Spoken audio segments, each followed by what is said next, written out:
Happy Friday, everybody. I'm Nick Slavik. I'm proprietor of the Nick Slavik Painting and Restoration Company. I'm also the host of this show, Ask a Painter Live, a live Facebook show every Friday where you send in your questions and I answer them live using my over 2 decades of painting, restoration, furniture finishing, decorating, wood finishing experience. Any questions you have, I haven't been stumped yet, and I'm looking forward to the time when somebody does stump me. So, a couple things real quick. Any questions you have during the live feed doesn't have to be related to our topics today. Just any questions you have. If you have pictures, send those along too. Type those in the feed down here and we will take care of those.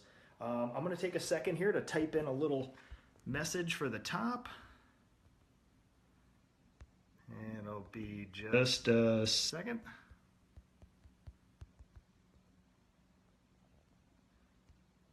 All right.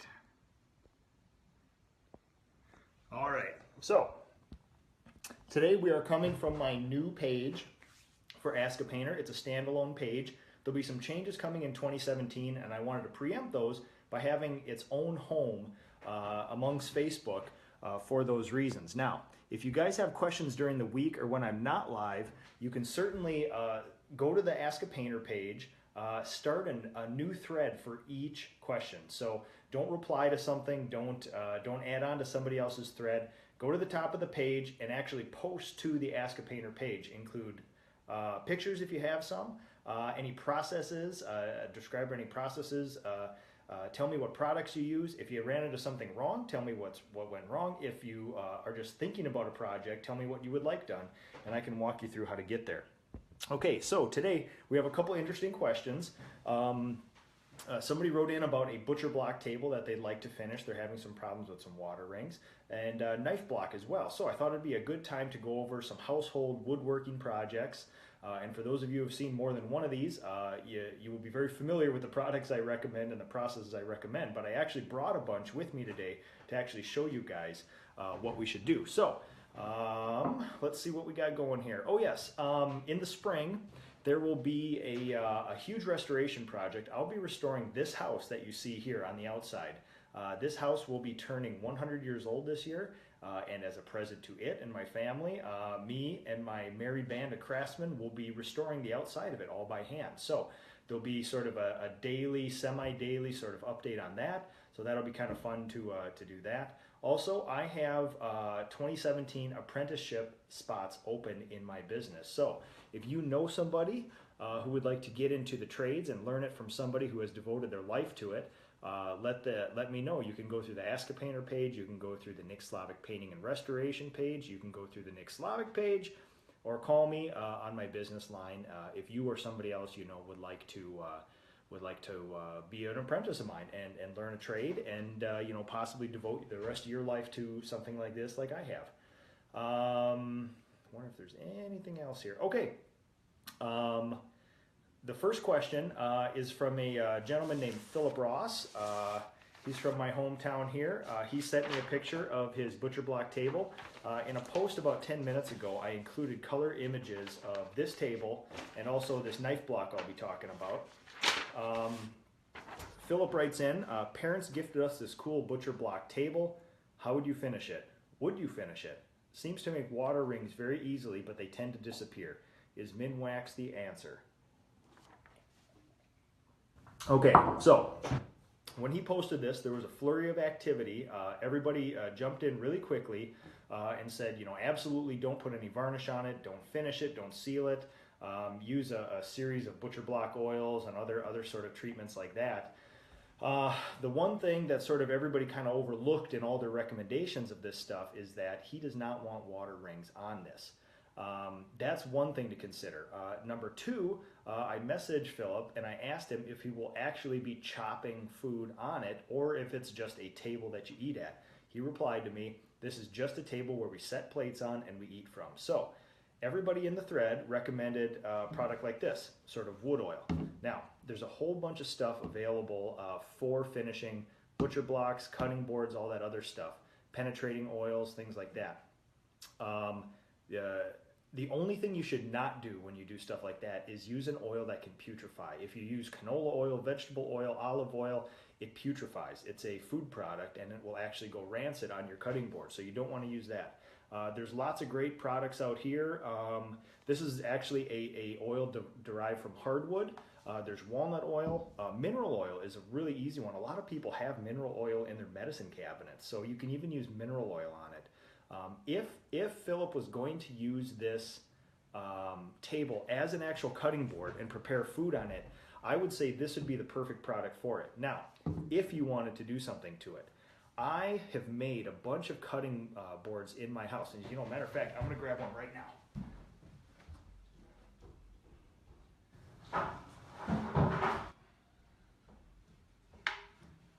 Okay, so this is the cutting board. I made a whole bunch of these in my shop one year. I had a whole bunch of hardwood scraps. This particular stuff is birch, and it has some walnut strips in it here. It's got the nice end grain on that to keep everything, a tongue and groove end to keep all the boards straight. Rubber feet on here. Now, I've never treated this with anything. This is just bare wood, and as a matter of fact, you're not even supposed to, or it's not recommended, to use a birch or anything like this, kind of a softer wood for cutting boards. This one washes up perfectly. You're going to get some knife marks in it, but any cutting board will. But I've never treated this with anything. This is not bad. Washed it a whole bunch of times, and this thing stays perfectly flat, perfectly true, probably with the help of these breadboard ends on the end here. But it's tempting to treat it with oil. I figure, wood is a natural product. This was all made with scraps.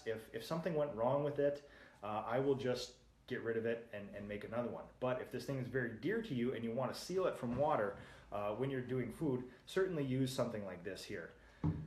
Now, what you have to know about these penetrating oils is that you have to basically treat them after almost every hard washing. So if you use soap, if you use water, you're naturally going to degrease the board, and that means getting rid of all those natural oils. If you're going to prepare food on it, I would only use those mineral oils, wood oils, and cutting board butcher block oils. There's combinations of, if you want to have something that's very, very waterproof, there's actually this old-timey combination where you end up taking, like a wood oil or a mineral oil, and you actually mix it with beeswax. You apply it on there. If you can't mash it up or make a paste out of it good enough, you heat it up. You apply it to the whole board. When it dries, you actually scrape off all the extra and sort of buff it out a little, and you're left with actually like a really, really waterproof thing. Now, it's a waxy surface, so it's one of those things where once you put wax into something like that, you can't really finish it again with anything else. And also, in the future, you're going to have to keep going with wax too. So it depends on how important it is to you. I've seen tons and tons and tons of those old historic sort of butcher blocks, the really thick ones all made out of end grain that are kind of the centerpiece of historic kitchens. Even ones in old meat markets where the top, they've chopped so many pieces of meat on it that it actually curves itself out in the middle. Very rarely will you find that those people who do those treat it with anything. They'll just wash it good, let it dry. If it's a good wood and it's made correctly, it'll dry out, it won't go crazy, it won't start moving. And if it's for food prep, I'm always a fan of, little to nothing, if anything. Now, for Philip's table, everybody recommended this treatment, the wood oil treatment, but they sort of overlooked the fact that he doesn't want water rings and all he does is eat on it. So for that reason, there are two other choices. There is the traditional, what people would say, varnish it or shellac it or lacquer it. That's a film forming finish. You're going to apply at least 2 coats of something, sanding in between coats. I always recommend oil for those people who watch this. You understand that. I'm a huge proponent of oil, especially on a beautiful piece of hardwood like that.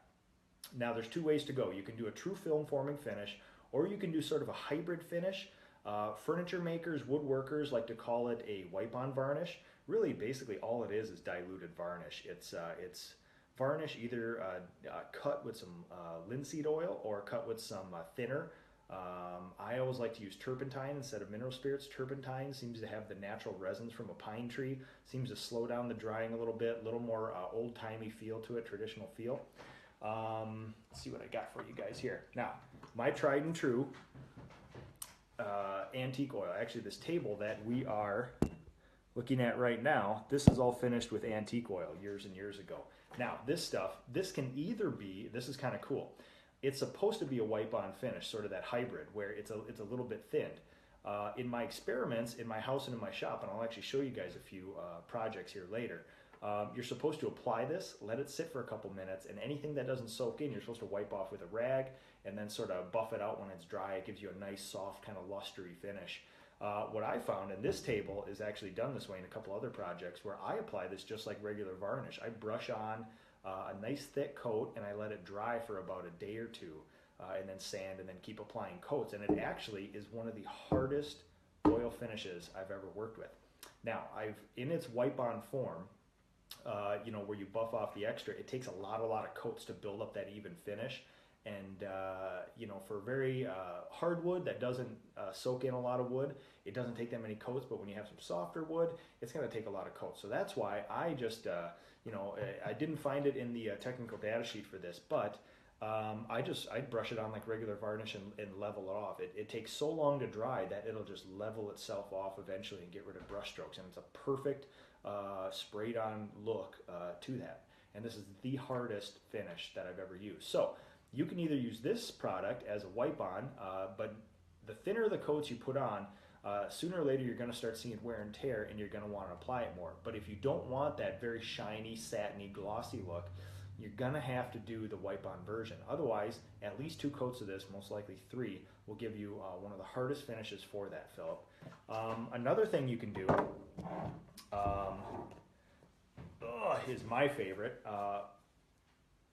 This product has one of the coolest names I've ever seen of a coating, called Fabulon. This is what I've done all my floors. 100-year-old maple, original to this house, all done with that. 3 coats of that on it. This is a very simple product. This is technically a polyurethane. So this is a very sort of up-to-date, scientifically progressive coating. It's made for floors mainly, but furniture, woodwork, everything else, it applies the same way as varnish. I would just apply 2 coats of that with a brush, sanding between coats, and that would give you a nice, very dull, satiny sort of look. Another way to go, if you want to adjust the shine of that table and you don't mind a little maintenance, either after the antique oil or the Fabulon, you can actually use some paste wax.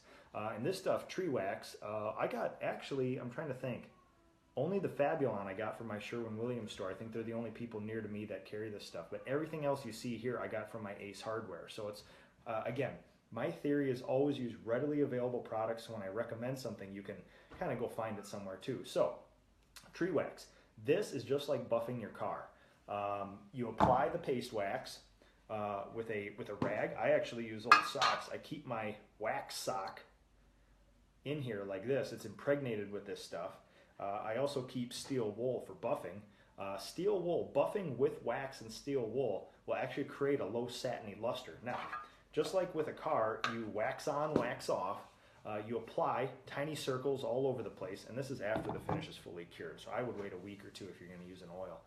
You buff it in tiny little circles, let it dry, it gets hazy, and then you wipe it off with a rag. You kind of buff it again, and it's got this beautiful sort of satiny texture to it. And when you feel something like that, it feels like either a brand new car's paint job or the softest sort of like violin finish you've ever felt. And a wax finish is truly amazing. Now, this table originally was wax, and I used antique oil and I used wax because of its water repellency, and I wanted a wear layer because my kids color on here, they paint on here, they do crafts, we eat, and if they got marker on it, it's actually easier to just use some paint thinner or some alcohol and get the wax off the table than trying to get permanent marker out of this old historic wood. So basically, in sort of conclusion, Philip, I would recommend, if you're only going to eat on that or treat it like a table, to me, I would put a film forming finish on it because it's going to take less maintenance.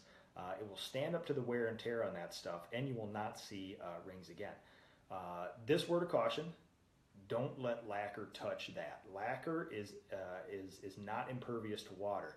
The way lacquer, the molecular structure actually sets up, it's like spaghetti noodles, where they They lay down on top of each other when you finish, but it also creates micro holes in it.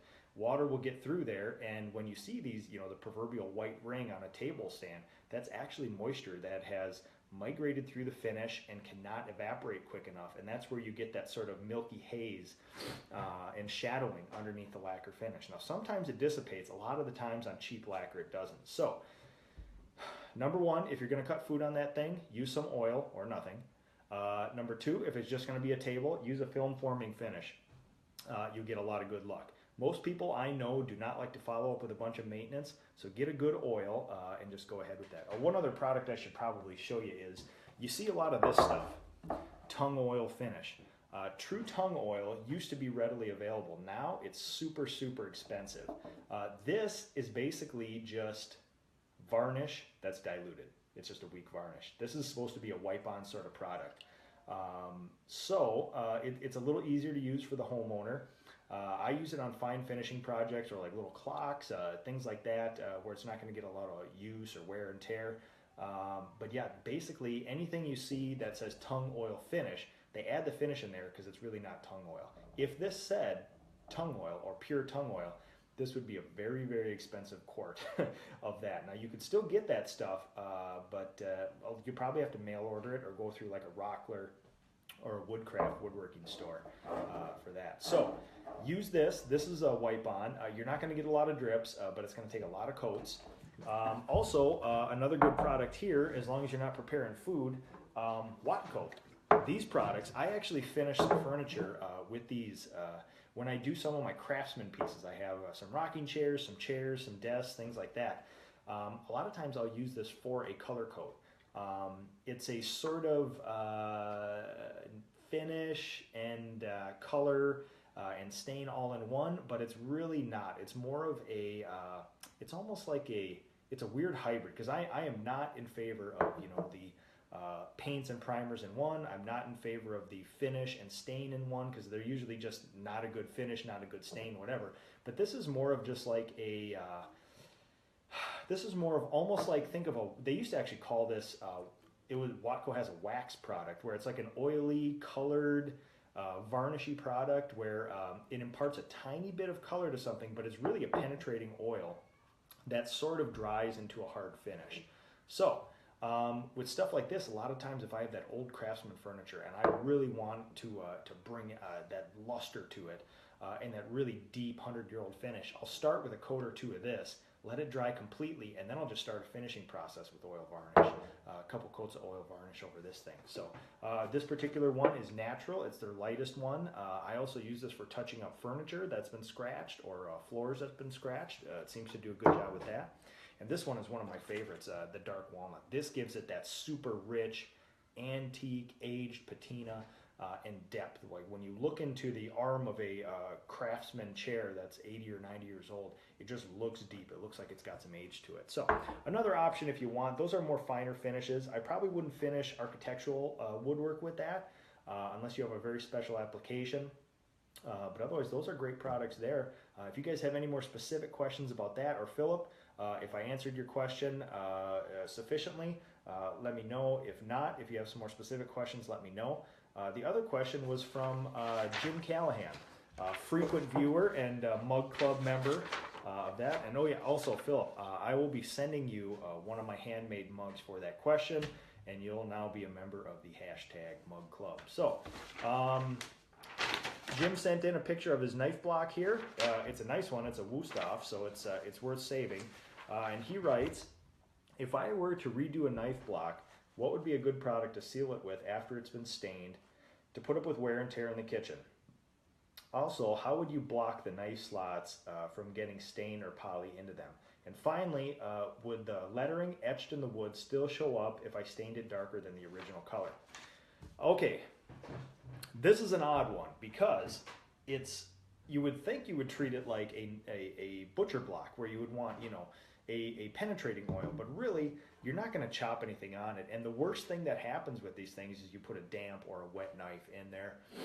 Any of the water stains, things like that, don't really show because they're all inside. So this is a sort of project where, you know, on paper you should probably finish it, you know, with something like this, but really I think the aesthetic of the project should probably drive your finish. So in this case, however you want it to look will dictate what you should do to it.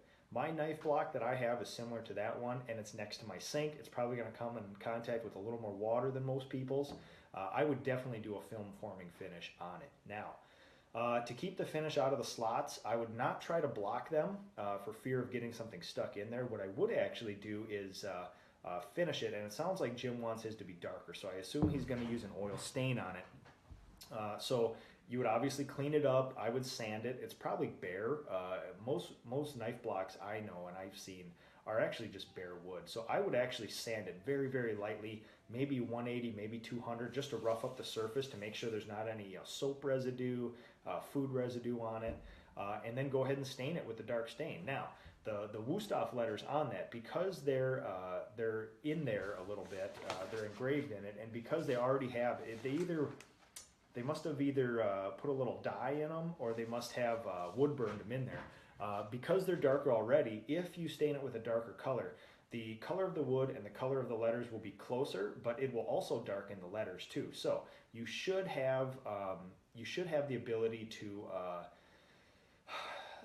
still see those letters and numbers and stuff afterwards. Now, I would do a film forming finish, and these are one of these projects where obviously, however he wants it to look, you kind of have to follow that. So if you're going to use an oil stain, you have to cover it up with some sort of film forming finish, or one of these sort of things. But because it gets use, I would use a finish that actually has a pretty nice thick coating on it. Most people don't want to oil their knife block once a year.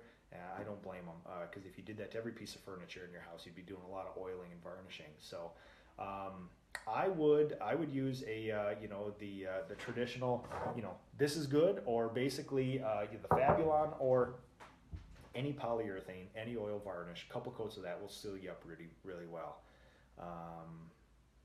And then, I would not try to block off the slots. What I would do is either take a butter knife or take a piece of cardboard and wrap a piece of cotton cloth around it.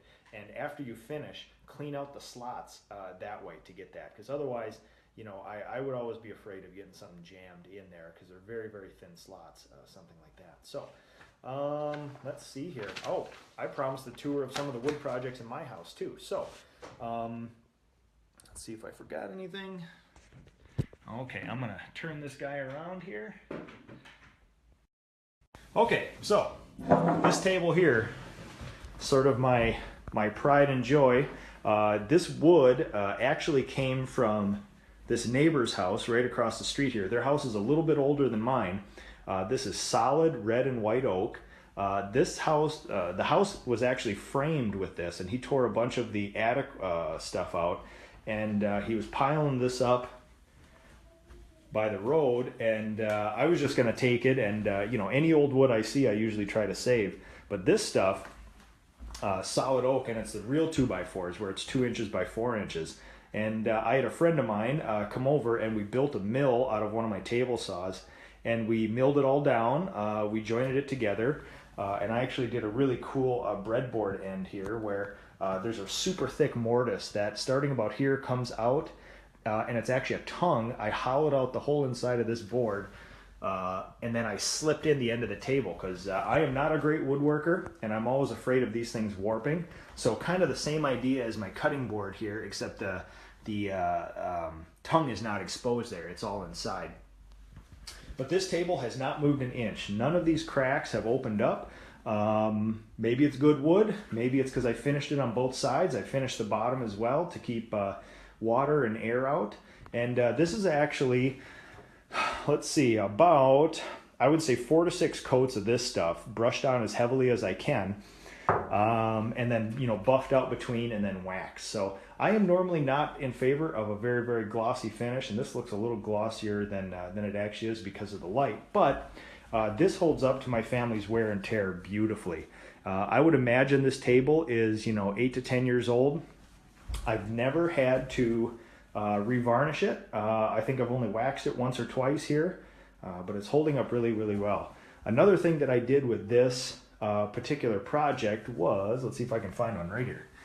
I actually epoxied. I filled in the knots with epoxy some of them were big enough where I didn't want food to get stuck in them.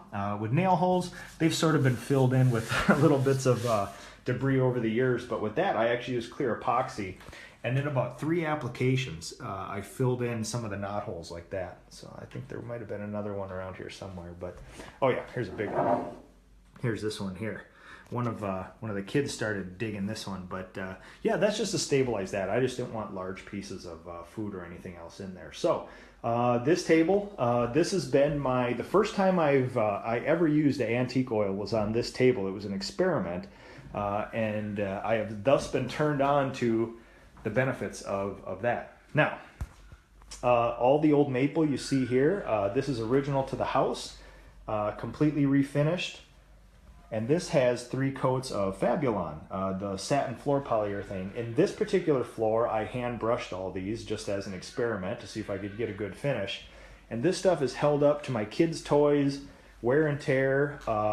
As you walk on it, it gets a little bit shinier because you're sort of buffing it with your feet, but it goes on a beautiful kind of dull satin.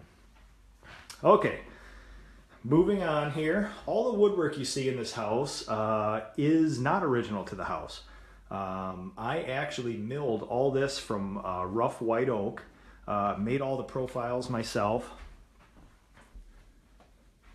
and then sort of put it all together in historically what would have been traditional to a house like this. So the original woodwork of this house was probably taken out in the 80s at some time, and I thought I'd do a nice restoration on it with nice thick 8-inch solid white oak baseboard, plinth blocks, some nice 6-inch casing, and some beautiful headers over the top. And again, this was actually just finished with all the stain samples that I did. I actually used a Minwax Provincial on this stuff, and then just 2 coats of an oil varnish. Well, actually this stuff was 3 coats. 3 coats of an oil varnish, all applied by brush over this stuff. So, and it's held up really well to my kids as well. So, moving on here, take my list with me. Okay, oh, I should mention too that, pull out one of these guys. These chairs, I bought at an estate sale on another house, kind of kitty corner to me across the road here. They were all kind of really beat oak, mission oak, but they were the less expensive mission oak. They're sort of a mass-produced sort of thing. I was lucky enough to get all 6. I did a bunch of wood repairs on the bottom in my shop. And again, as an experiment, I actually used a Sherwin-Williams high bonding primer over that after sanding them well, and then 2 coats of an oil tractor implement paint over the top of that. And these things, you get your normal wear and tear, corners and things like that, but when you look at, I have 4 very young kids that beat these things up pretty well, and they've held up really well. And these are probably, again, 6 to 8 years old, give or take. And when you look at old antique furniture, you see all the edges rubbed off and things like that. It's kind of funny to see that, we're actually starting to make antiques of our own here. And in 50 years, 60 years, these are going to be some pretty character-filled chairs. So we have all 6 of those. Everybody in my family sort of picked a color. Moving on here, I will take you guys into one of the bedrooms and kind of show you some other wood projects I've had here. Dresser. This one was actually left to us by the last homeowners, and my wife headed up this one. I told her what supplies to use, but she did a perfect crackle finish on this one. And this is actually done with a crackle paint and then laid over with just a latex wall paint. And because it's a very soft finish, I actually covered it with Minwax polyurethane, a couple coats. And that's what gives it sort of this amberish sort of look. And you can tell the thicker you put the varnish on, you get a little bit of variation there. But this stuff is a rock hard finish. I've had absolutely no problems with it over the years. And it's held up really well. And this one was probably one of the first things we did in the house. So this one could be about 12 years old. And because of the crackle finish, shows 0 wear and tear. Using the same process, I actually did our bed. This bed was given to us by somebody. It was knotty pine. I did not care for the knotty pine, but you know, being a painter, I could easily make it look like this. And I thought I would use the same sort of process here, except no crackle. And I'll show you guys a good example. This was painted, distressed, two colors, very dark color first, painted over with a white or a cream kind of color, and then I distressed it. And then two coats of Minwax satin polyurethane over the top, so it gives it that beautiful kind of amber look. And it actually, you know, over 4 to 6 years, it deepens, and it sort of stopped after that. Now, what's interesting, I'll show you here. I used a water-based primer on this first, again, as an experiment. I'm a true believer in oil, but as an experiment, I did water-based. Now, the paint sticks perfectly, except if you'll see this, this is actually a knot of pine. And these two here, 1, 2, 3. Now, over the years, I think it took like somewhere between 2 and 4 years, these actually migrated through and ghosted right through the finish. What you're seeing here, this kind of tobacco-y colored stain, is actually the acids and the oils in those knots migrating through the surface. Now, for the first year, you probably will not see this stuff using a water-based primer. If I would have used an oil-based primer, every one of these would have been gone, completely gone, and you would not have seen them. So, in thinking about the process of, you know, let's say you have an older home with some knotty pine woodwork in it, something like that, and you're going to paint it, very simple to use a water-based primer, but a couple years later, you may see every one of those knots coming through that thing. So I don't mind it with this. This is distressed. I actually think it's kind of cool, but if I did this to an entire house, there would be a very interesting phone call a couple years later, and that's why I'm a true believer in oil primer. You may not be proven right even in the first year or two, but 5 years down the road, you see stuff like that. So onward. Another interesting project I've done over the years is anaglypta wallpaper. This is a textured wallpaper that's made to be painted. And traditionally, like this, I actually used a semi-gloss wall paint. This is Benjamin Moore Aura in here. The shinier the paint, it'll bring out more of the florets and the designs and stuff like that. My nightstand. Again, this was not a very old piece. It might be only 15 years old, give or take. But I actually used a direct-to-metal finish, an industrial finish on this, in sort of a sea glass color. And it's rock hard, stands up very well, and it's got a beautiful, beautiful finish. I actually sprayed that in the shop. I have a shop refrigerator that I actually painted that same color, kind of that sea mist green. I thought it was kind of cool. Okay. Onward here, we'll go up the stairs. The enameled woodwork. This woodwork is all original to the house here. It was painted when we bought it, so I continued that years and years ago. This stuff was painted. You could see a couple chips there where the kids have dropped stuff on it. But basically, this is fir, so it's a little softer wood. It's the same wood as the floor here. But this was painted probably 10 or 12 years ago, and it's been holding up really well. This is the first floor that I refinished. You can hear my daughter. She must be up from her nap now. This is the first floor I refinished in the house. I refinished this all by hand. I left the original age to the floor, and then I actually used Minwax polyurethane on it as an experiment to see if it would hold up as a floor finish, and it does actually very well. I've done nothing to it over the years. Okay, my boys' room.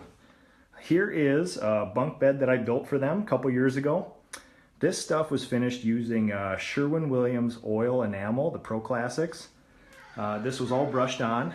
It's got a beautiful, beautiful sort of satiny finish, and I wanted an oil because I never wanted to touch it again, and I also wanted it to hold up to all the wear and tear. And that's actually the first wood ladder that I ever bought for my business. When it wore out, I took it apart and used it there on their bunk beds. Okay, moving on here. Okay, along with that other table, the top of this dresser is actually Minwax antique oil. Now, the spots you see here are really curious. This thing is held up to nail polish remover, all sorts of chemicals that you would find in the bathroom.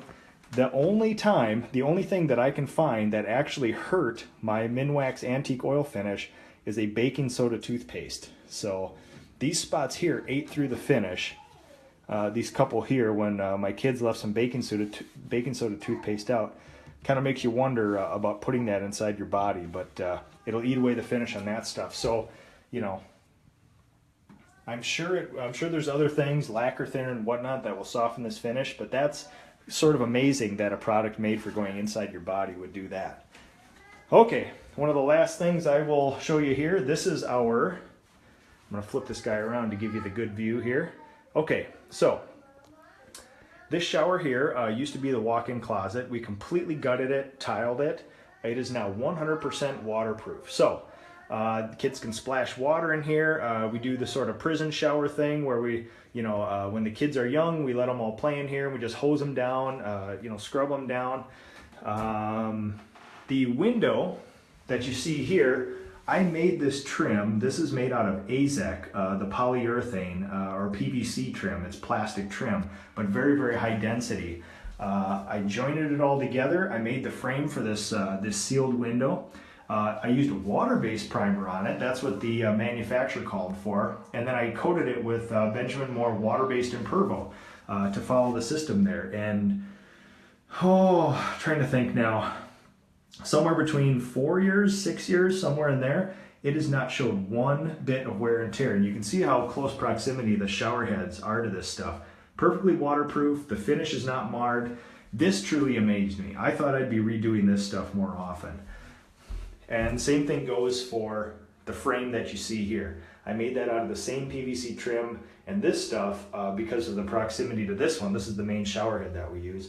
Tons of water, tons of splashback. It sits down in water when it pools up down here, and it looks as perfect as the day I put it on. So I'm a true believer in that sort of water-based finish for that particular item there. So same thing in here. I installed all the woodwork in this room, minus the original window here. But I installed all the beadboard. I made the trim for the outside, and this is all water-based Impervo. Applied with a brush, and that's held up really, really well, especially in the wet environment here. So, okay, take you back downstairs here, and we'll finish this guy up. Okay, so I'll scroll back through, see what questions we have, and then we can call her a Friday. I want to thank Jim and Philip for writing in the questions. I really enjoyed that.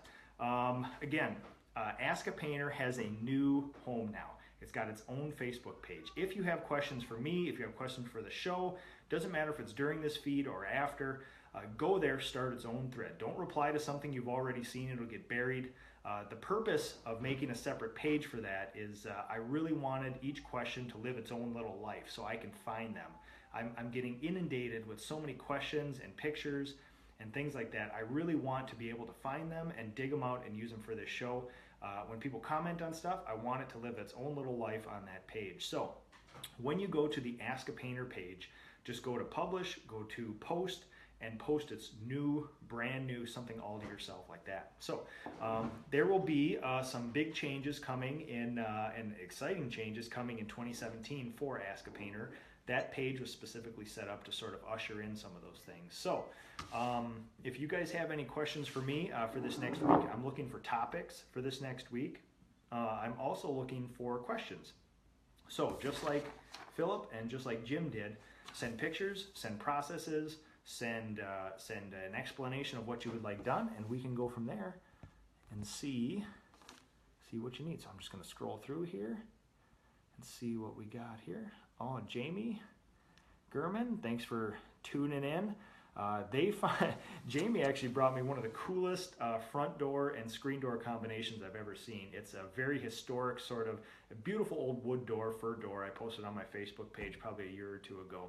All finished in my shop. But then she actually had one of those traditional old screen doors where it has the latches and you take out the screen and put in the glass, and kind of a beautiful old-fashioned sort of screen door. So that thing was a pleasure to finish, and thank you for bringing that to me. That was a fun project.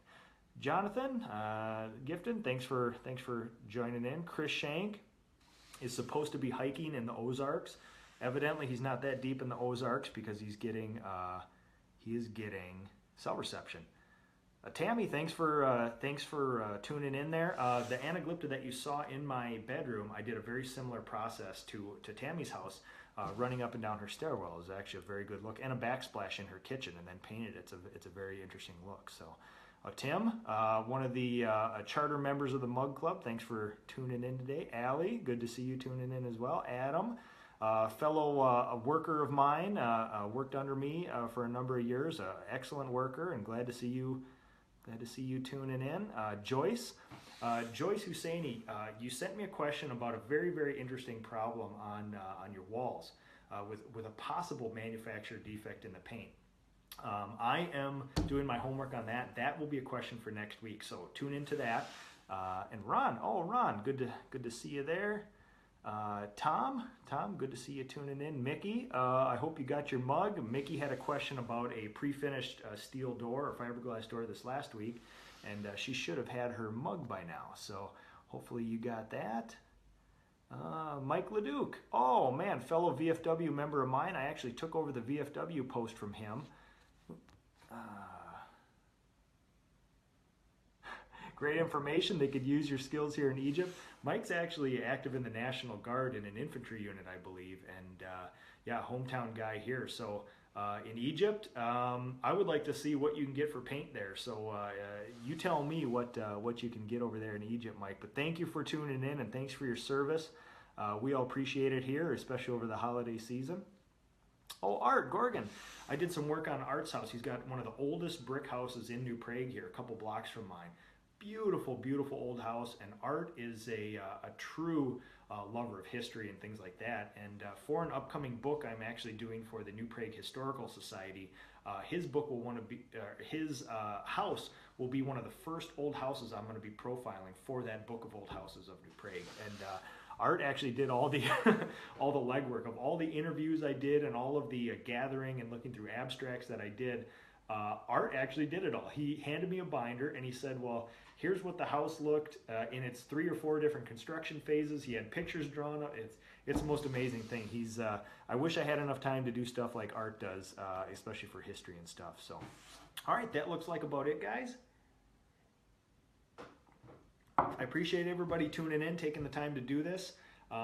We will see you guys next week, Friday.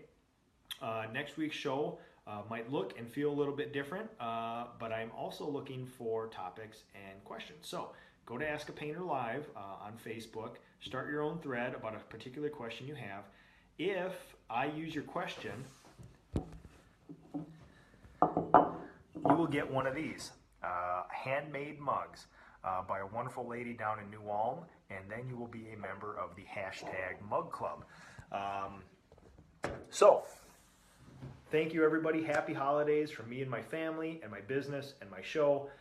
Happy New Year tomorrow, and everybody have a great 2017. This is going to be a very, very exciting year, and a lot of interesting stuff to come. The PDCA, the Painting and Decorating Contractors of America, are holding their nationwide, worldwide expo in San Diego in February.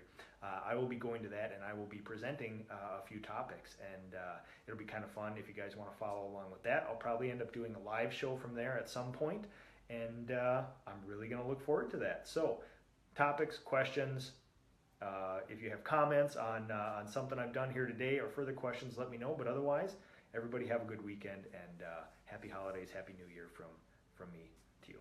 Thank you.